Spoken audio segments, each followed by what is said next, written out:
Imagine being 14 years old. You're supposed to be worried about school, friends, and what you're doing over the weekend. Instead, you're wondering if tonight will be the night your father kills your mother. You're wondering if you'll wake up to screaming. You're wondering if anyone is coming to help. I'll imagine asking for help and no one comes. On July 28th, 2016, 14-year-old Bresha Meadows picked up a handgun and shot her father while he was asleep. To some, she was a murderer. To others, she was a child who believed she had no other way to survive. Today, we're examining one of the most controversial juvenile homicide cases in Ohio history. This is the story of Bresha Meadows. Hey y'all, and welcome back to Hooked. If you're new here, my name is Leanne. My name is Suzette. And Hooked is basically where I do some crochet projects. She shows y'all a little miniature building, and we talk about some true crime cases together. So, Yes. in today's episode, I will be recreating this little ruffled, spiral, layered, ruffled bucket hat, right? So, at the end of the episode, I will give a more detailed Instruction. there we go. See? Yeah.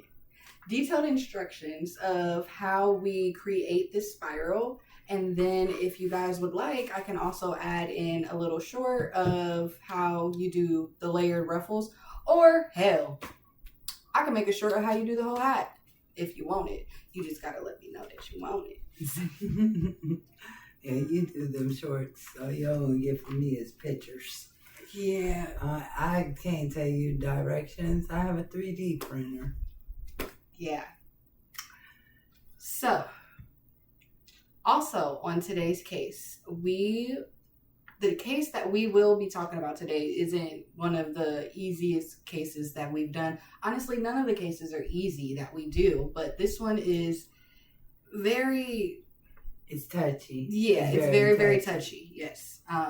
It forces us to confront difficult conversations about domestic violence, childhood trauma, self-defense, and what happens when the adults and institutions meant to protect children fail them. Before we begin, I just want to say today's episode includes a lot of domestic violence, child abuse, allegations, and homicide. So we're going to go ahead and light our crochet candle. We're going to sip this wine, and we're going to go ahead and talk about this story. Oh, dang. I'm almost ready. We ain't even got nowhere in the story. Oh, boy. Don't let this be an episode that, like last week, Mm-hmm. We just took a break for a week. We don't even got to talk about what happened. All right, here we go. Let's go. We got it. Yes, so the Meadows family. From the outside, the Meadows family looked just like any other ordinary family. They lived in Warren, Ohio. Bresha was growing up with her siblings, and like many teenagers, she enjoyed music, school, and spending time with her friends. But according to later court records, police reports, and statements from family members, life inside the home was very different. Those records describe years of alleged domestic violence involving her father, Jonathan Meadows. And according to her mother, Brandy Meadows, the abuse included physical assault, threats to kill the family members, intimidation with firearms, and repeated acts of violence. It never did tell us why we were doing the research on the story. Mm-hmm. I do want people to understand there's like different things of abuse. Like even it doesn't say if he ever hit his kids, but it's still in the fact that the kids do have, if they're seeing their mother going through it. Mm-hmm. So I don't want people just to be like, oh, why? And believe it or not, you can escape and you can relocate, but that don't mean you're always safe. Yeah. Okay, I'm sorry. No, it's fine. So, family members later alleged that Bresha witnessed much of the abuse through her childhood. Her attorneys would later argue that she was living in constant fear. It's important to note that these allegations came from court findings, police reports, and witness statements. Jonathan died before the allegations could ever be tested in court. Sometimes violence in the house doesn't come overnight. more than likely it don't come overnight. It builds slowly, quietly, and fear becomes the norm. One of the most heartbreaking points, or one of the most heartbreaking parts of this case is that the family reported tried to get help. Police had responded to the home numerous times for domestic violence calls. Her mother, Brandy, filed reports describing abuse, expressing fear of her life as well as her children. And in one report, she wrote that if Jonathan found them, she believed he would kill her and her children. Bresha also reported spending time with her aunt. The aunt contacted authorities because she feared Bresha's life and safety. Well, feared safety. Despite all efforts, Bresha eventually returned home. Supporters of Bresha would later argue that every system designed to protect children failed her. Whether through limited researches, legal barriers, missed opportunities, they believe warning signs have been present long before the shooting. So, like I said, the violence does not just all of a sudden wake up. He woke up one morning and said, I'm terrorizing everybody. Right. This was fear. This was years of fear. She's 14. It doesn't say how old her siblings are, so we're going to assume they're probably younger than her. So, and with her witnessing most of it, she had to, in my opinion, I might be wrong. In my opinion, she was the oldest because she witnessed the shit for years. Mm-hmm. So early July 28th, 2016, early morning in the home, Jonathan sleep on the couch. According to investigators, there was a handgun he stored beneath his pillow. So the man slept with a weapon. So this weapon wasn't just laying out. No. He slept with this weapon. Mind you, he is at home with his wife and children. On the couch.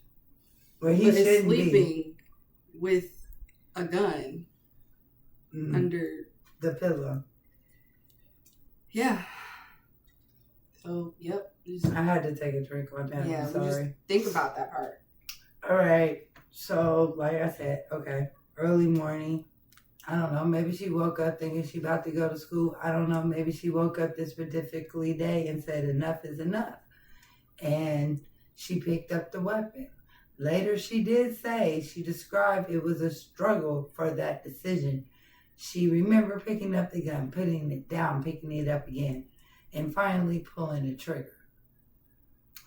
Jonathan died from a single gunshot wound to the head. So she was not playing no games. She made sure she wanted you dead. Yeah. And 14 and all the stuff she's saying, I'm not saying that she was right. I'm not saying she's wrong. But all of us has been 14 or almost 14 in this lifetime. So you definitely got to understand she's not an adult. She does not think as an adult. This is her only way that she thinks she can survive because everything else they have tried it didn't work. The police were called. She was taken into custody. At the time, she was 14. But within hours of this story made headlines across Ohio. The question investigators were facing was not simply who pulled the trigger. They know that. They know who pulled the trigger. The hard question was why? Murder or survival, y'all. That's where the police, the prosecutors that had to take this story on Was this murder or was it just simply survival? The prosecutors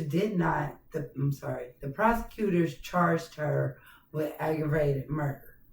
And due to the seriousness of the charge, there was concerns that she would be transferred into adult court and tried as an adult and face life in prison. Almost immediately, the public conversation shifted. Domestic violence advocates, legal experts, the community organizers began asking whether this case should be viewed differently. Was she a juvenile murder? Or was she a child survivor of years of abuse? Her defense attorney, Ian Friedman, argued that she had lived under constant terror and believed that there was no safe escape. Experts on child trauma and domestic violence became involved in the case. The discussion spread far beyond Ohio. Soon, social media filled with one message and one message only. Free her. Free Bresha. Free her. Supporters argued that child trapped in an abusive home often experience trauma and that us as adults, we struggle with trying to understand that. The case became a national symbol of the intersection between domestic violence and juvenile justice. In May of 2017, prosecutors in Bresha's you got me saying her name wrong. I'm sorry. Prosecutors and Bresha's attorneys reached an agreement. Instead of proceeding to trial on aggravated murder, she admitted responsibility for involuntary manslaughter in juvenile court. The agreement recognized the seriousness of the death while avoiding the possibility of a life sentence. Thank you. For once. Yeah, I didn't believe she should get a life sentence either. I felt like that would have been a lot. Very, very OD, especially because she was 14. Of everything she went through, of her being the age, everything she went through. But you know that they could have fought it. You know they could have fought it because she not only did she not do this while he was attacking her, so to speak, allegedly, but she did this and she stood over him and she thought about it and then she put the gun, she put it down and then she picked it back up and then she put it down and then she picked it back up and boom, that was it. You know? I know, like they say that he was asleep and I believe he was asleep, but he had to be a hard sleeper not to feel. And that's what I was also thinking not to feel this gun being moved. picked up. Yeah, we're talking about a gun. It never. I don't know the type of gun. It never stated in any of the things that I read what type of gun it was. But the simple fact it was a gun. Yeah. This is a grown man. She is a 14-year-old child. At the end of the day, that's all I keep saying. She was a child, and in all actualities, everything that should have protected her did not protect her. Everything that should have protected her mother did not protect her mother. We seen this because the man laying down on the couch sleep with a gun in the house with them. I mean, that alone is kind of, you sleeping with a gun, my nigga?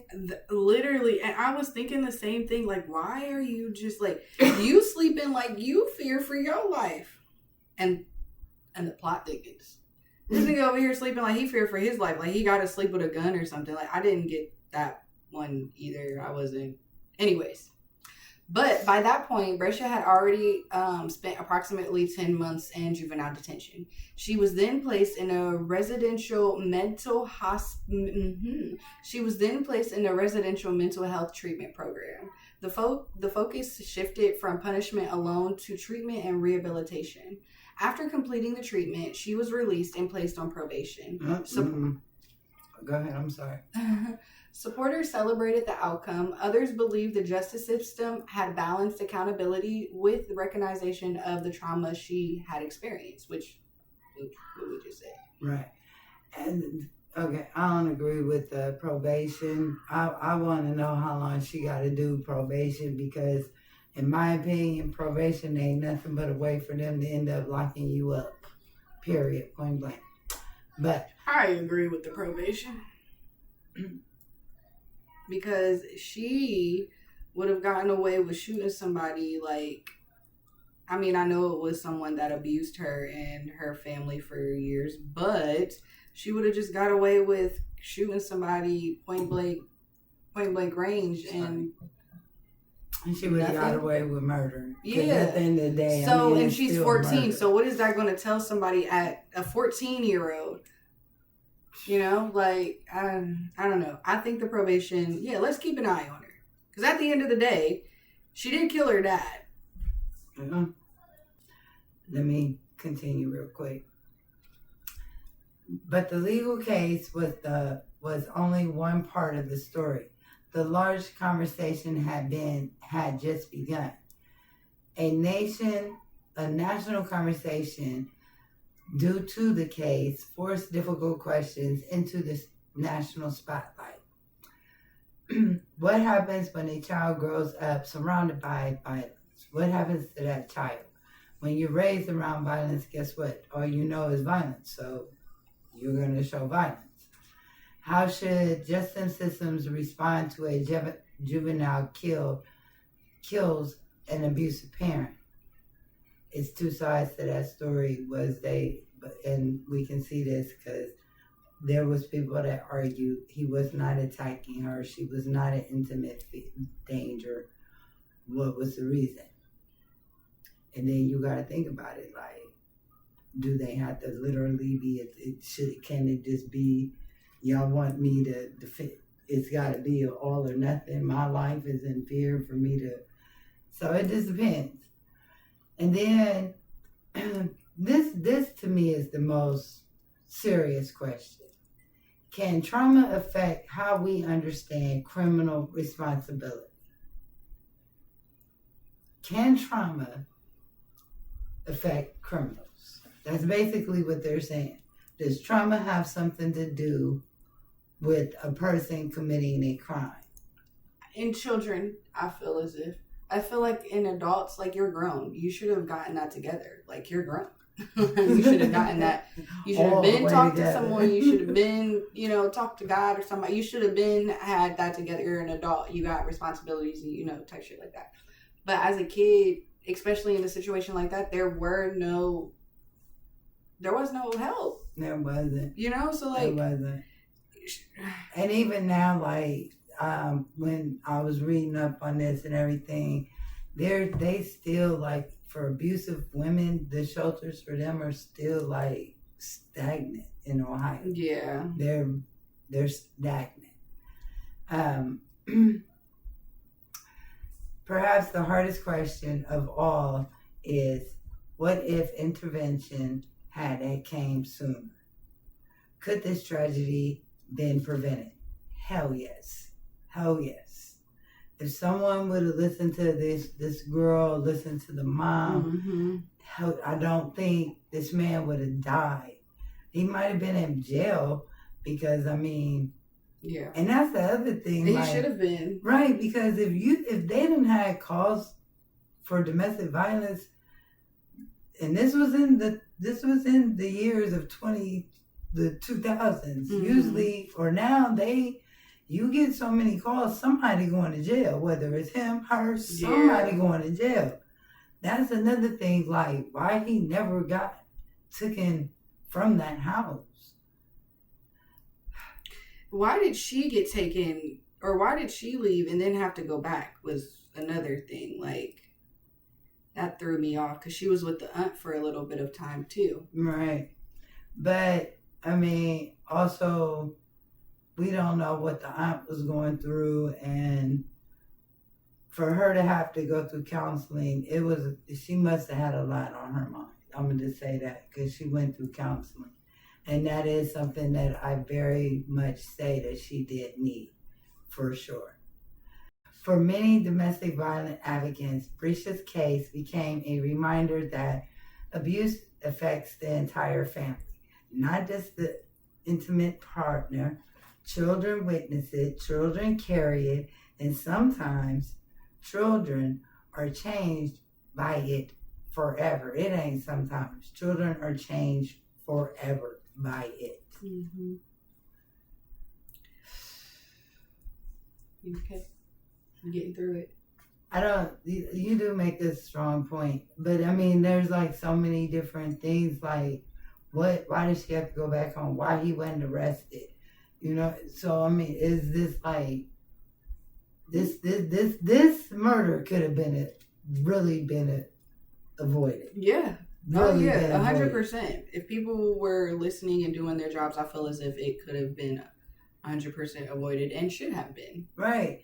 And then not to mention, like, if the aunt, friends, and family, other family members then told y'all these kids didn't get taken, like, children's service never came to the house to witness anything. And that's what's crazy to me, okay? Because, baby, they will come. They coming. They're and they gonna they're gonna look around. They're gonna try and see what's going on. They gotta know why they get caught. Right. So and maybe that's it. So when they're saying trauma, maybe he didn't hit her. Maybe it was just the effects and the threats, because they said many times he threatened them, like, I will kill all y'all. So I mean, that's trauma. To know, like, you get mad, and regardless of the fact, even if they didn't take the kids, once children's service got involved, there should have been an ultimatum made. Yeah. Period. He go, or you lose your kids. Yeah. And then with the domestic calls going to 911 and knowing that someone should have went to jail, like, this should never just been allegations. This should have been in court. Mm-hmm. In court. 100% agree. Yeah. Well. Okay, let's close it out. Final thoughts. This case doesn't offer any easy answers. A man lost his life. A 14-year-old girl entered the juvenile justice system. A family was permanently changed. Some listeners will focus on the shooting itself. Others will focus on the years that reportedly came before it. Both are part of the story. Whatever conclusions people reach, one fact is undeniable. This case transformed conversations about domestic violence, trauma, and the legal system response when children become involved in deadly violence. I know what I'm saying, like... Yeah. Well, they live in Warren. We in a different city. They in Warren, so you know. Yeah. Columbus. They on the whole deal. I couldn't have been in Columbus, because I'm trying to tell you, somebody would have been in jail behind it. Yeah, CPD would have. I feel like CPD would have been gotten involved. But it's still Ohio. This is for this to be a conservative state.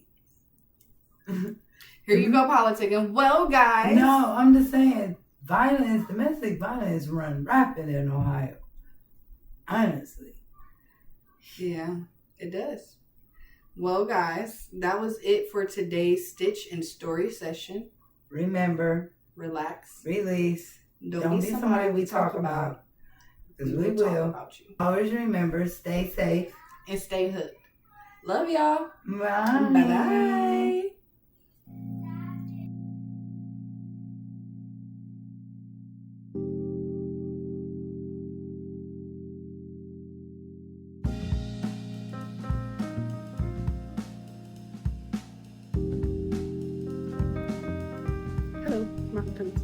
So we are going to go ahead and go over how to do the swirl in a little bit more detail. This is where we got on the episode earlier, and I typically only do 4 increase rounds, which is what this is, and then I start to do this middle part of that. But however long you want, however big you want to make that circle part is however big you do it. I've seen some people go all the way up to like 8 increase rounds, but I go to 4, so yeah. I'm using a 4.5 millimeter hook, and then this is just some yarn that I grabbed just so that you guys can see what I'm doing, right? Because this is so I'm gonna start with a magic ring. A lot of people chain 4 and then attach it, make a ring. I just wrap it around my two fingers, and make an X on this side, and then just 2 lines on that side. Put your hook under that first part of the X, and then hook that last part. Twist, so you have a little twist right there. Come around, grab that yarn, hook it. there you have a measure. So we're going to do a single crochet. We're going to go ahead and stitch mark that. That will be the beginning of our round. So make sure you use that up every time you come to it. But yeah, so starting with a single crochet, then go in with 2 half double crochets, then 2 double crochets. So I'm only doing 2 colors for my little swirl. You can do how many colors you want. I've only done up to 3, so I don't know how to add more, but whatever floats your boat. We figure it out. We can figure it out. So then that's 5 right there. Right? You're gonna go ahead and get your other color and attach that to the circle. I just attach mine to the slip stitch, and you're just gonna do that same thing. Repeat what you did here, right here.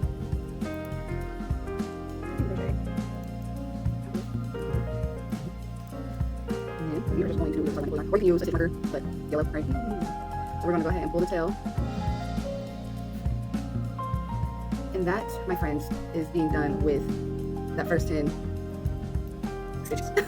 So some people do 11. I started with 10. Some people do 11. Some people do 12. If you do 12, you just count out the stitches different, as long as you have the same amount of each stitch on both sides. And I would recommend starting with the single crochet and then leading into the longer crochet, because that will give you that more of a swirl kind of look instead of it being blocked at the start. So now that we're here, we're starting on the next row. You're going to pick up that second color because we're still on the second color. We haven't gotten to the release of it yet. So for this is where we start our increase rounds. So you'll put 2 double crochets in each stitch. And always remember, move the stitch marker. After we do that, we'll put another more double crochet in what we just did, and then finish it out, putting 2 more in each one.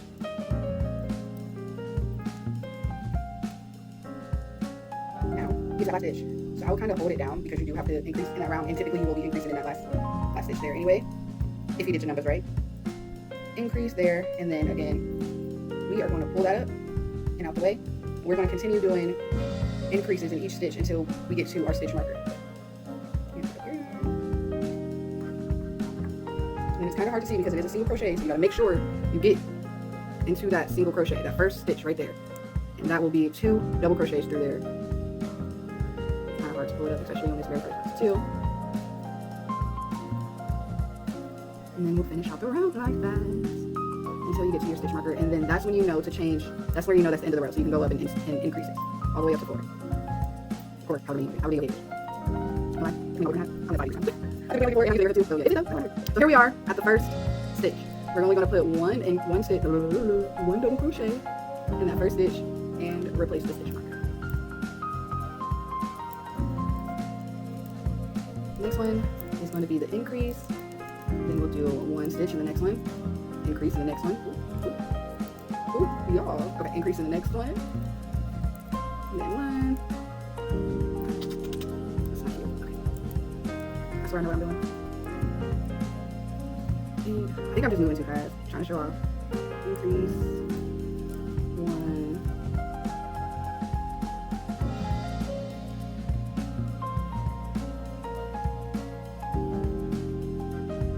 And this on increase. Go ahead and move that out of the way.